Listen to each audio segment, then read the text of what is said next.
বুনো গর্জনে সেঞ্চুরি উদযাপন। আসরে দ্বিতীয়বারের মতো 3 অঙ্কের ম্যাজিক ফিগার ছুঁয়ে দেখলেন সাহিবজাদা ফারহান। তিনি যে পাকিস্তানের ওয়ান ম্যান আর্মি, পুরো টুর্নামেন্টে একা হাতে টপ অর্ডার সামলেছেন। বাকিদের ব্যর্থতার ঢাকা পড়েছে তার বীরত্বে। বাঁচামরার ম্যাচেও নিজের সামর্থ্যের সবটুকু উজাড় করে দিলেন। সেই সাথে টি-20 বিশ্বকাপের এক সংস্করণে সর্বোচ্চ রানের মালিক হয়ে ইতিহাস গড়লেন। সেমিফাইনালে যেতে হলে আগে ব্যাট করে অন্তত 64 রানের ব্যবধানে জিততে হবে পাকিস্তানকে। এমন সমীকরণের সামনে দাঁড়িয়ে শুরুটা করা দরকার ছিল আগ্রাসী মেজাজে।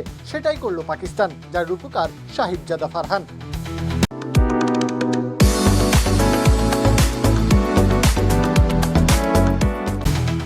উইকেটে এসে সেট হওয়ার সময় নেই, ব্যাট চালাতে হবে প্রথম বল থেকেই। দায়িত্ব নিয়ে খেললেন, পাওয়ার প্লেতে ব্যক্তিগত খাতায় তুলে নিলেন 40 রান। তবে কাজটা তখনও শেষ হয়নি যে।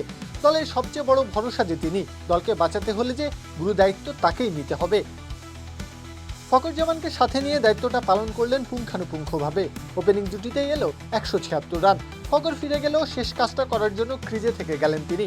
এরপর অগ্রসর হলেন আরও এক সেঞ্চুরি আদায়ের লক্ষ্যে। লক্ষ্য পূরণ, ব্যাট নামক তরবারিটা দ্বিতীয়বারের মতো উঁচিয়ে ধরলেন ফারহান। নামিবিয়ার বিপক্ষে বাঁচামরার ম্যাচেও শতক ছুঁয়েছিলেন। এবারও আরও এক বাঁচামরার ম্যাচে শতক হাঁকালেন। সময়টা যে নিজের নিয়ন্ত্রণে রেখেছেন ফারহান। দলের বিপদে কান্ডারির ভূমিকায় অবতীর্ণ হচ্ছেন বারবার। শুরু থেকে শেষ পর্যন্ত আগলে রেখেছিলেন এক প্রান্ত। 20তম ওভারে এসে থামতে হয়েছে কাটায় কাটায় 100 রান করে।